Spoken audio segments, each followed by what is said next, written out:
मेरे प्यारे बच्चों, मैं आज एक नया अध्याय स्टार्ट कर रहा हूं। उस चैप्टर का नाम है ट्रिग्नोमेट्री। ये कंपटीशन के अलावा बहुत सारे रेलवे क्वेश्चन में भी पूछे जाते हैं, बहुत सारे टेक्निकल एग्जाम में भी पूछे जाते हैं, कभी कभी यूपीएससी आईएएस वगैरह में भी पूछे जाते हैं, आईपीएस में भी पूछे जाते हैं। स्टेट गवर्नमेंट से संबंधित जो सरकारी विभाग जो एग्जाम होती है उससे भी पूछे जाते हैं। मेन चीज इसमें यह है कि इसमें 9th और 10th, क्योंकि ट्रिग्नोमेट्री एक नया अध्याय से जुड़ा हुआ है, तो ये जब नई चीज कोई स्टार्ट होती है तो बच्चों के समझ में कम आती है। तो त्रिकोणमिति एक ऐसी चीज है जो 9 से स्टार्ट होती है और 9th में भी आती है, 10th में भी आती है, 11th में भी आती है, 12th में भी आती है और बीएससी एमएससी में भी आती है। देखिए, त्रिकोणमिति के जनक नंबर 1, जनक। जनक माने होता है पिता, जो जन्म देता है, जिन्होंने इसकी रिसर्च की है। इसके हैं हिप्पार्कस। ये एक वैज्ञानिक थे, मैथमेटिशियन थे। इन्होंने इसकी रिसर्च की है और ये लगभग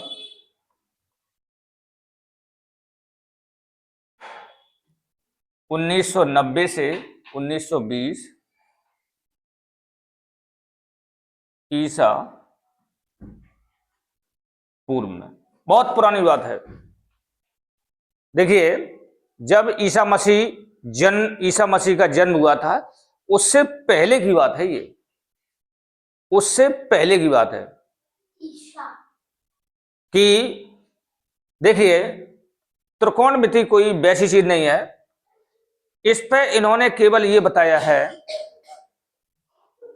कि एक ये पाइथागोरस थ्योरम, आप लोग जानते हो कि कण का वर्ग शेष दो भुजाओं के वर्ग के योग के बराबर होता है। जैसे यहां देखिए, ये तुम्हारा है, त्रिकोणमिति में एक चीज होती है कि एक एंगल 90 अंश का जरूर होगा। ये जो एंगल है 90 डिग्री का, तो ए हो गया, बी हो गया और सी हो गया। 90 डिग्री के सामने का जो होता है, इसको हम हिंदी में कर्ण भी बोलते हैं और अंग्रेजी में बोलते हैं एच, हाइपोटेनस। इसको हम बोलते हैं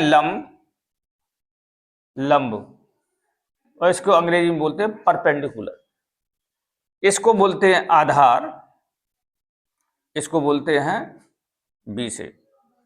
यहां देखिए, तो यहां पर देखिए, अगर आपका 90 अंश का कोण नहीं होगा तो वो तुम्हारी त्रिकोणमिति पे डिपेंड नहीं होगा। सबसे पहली बात तो ये है। दूसरी चीज, जब एक कोण 90 अंश का होगा तो ये 90, तो उसके सामने की जो भुजा होगी वो तुम्हारी कर्ण होगी और सबसे बड़ी भुजा होगी। दूसरी चीज, ये जो परपेंडिकुलर, ये आपका परपेंडिकुलर हो गया, ये आपका लंब, और ये आपका आधार हो गया। अगर देखिए, अगर हम थीटा ये लेंगे,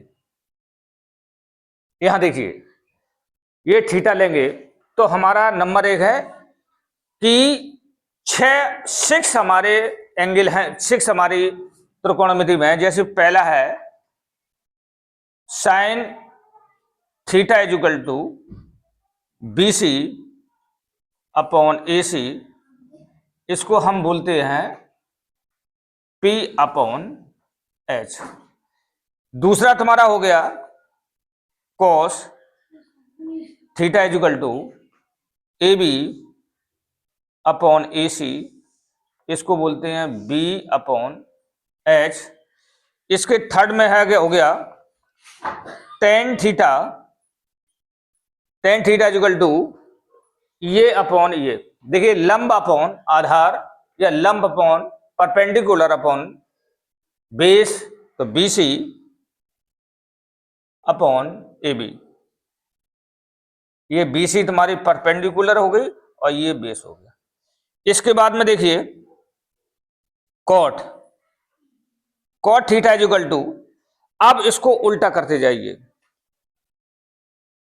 B अपॉन P, इसके बाद में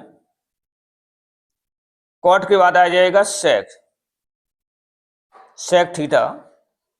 तो आपका देखिए इसका उल्टा होता है H अपॉन P, यहां पर हो जाए AB अपॉन BC, और यहां पे हो जाएगा तुम्हारा AC अपॉन AB।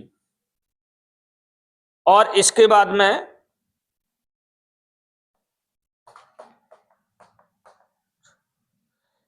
ये देखो 6 आ गया, तो कॉसिक होता है, cosec theta is equal to, sine का जस्ट अपोजिट होता है AC upon BC is equal to H upon P। मेरे प्यारे बच्चों, मैं कल पुनः 4 बजे लाइव पर आऊंगा। आप सभी लोग उसी समय बैठ जाना और बैठ के हमारी वीडियो देखना, क्योंकि कल मेन चीज हम त्रिकोणमिति में आप सभी लोगों को बताएंगे कि मेरे प्यारे बच्चों, क्योंकि ये एक ऐसी चीज है जो जीवन में आपके काम आती रहेगी। देखिए मैथमेटिक्स एक ऐसी चीज है जो आप जब सुबह चारपाई से जगते हैं उसी समय से लेकर जब तक आप सो नहीं जाते हैं तब तक मैथ का काम होता रहता है। जिस बच्चे को मैथ नहीं आएगी वो कोई भी कंपटीशन को क्रॉस करना असंभव है मेरे प्यारे बच्चों। इसलिए मैथमेटिक्स पर ध्यान लगाना बहुत जरूरी है।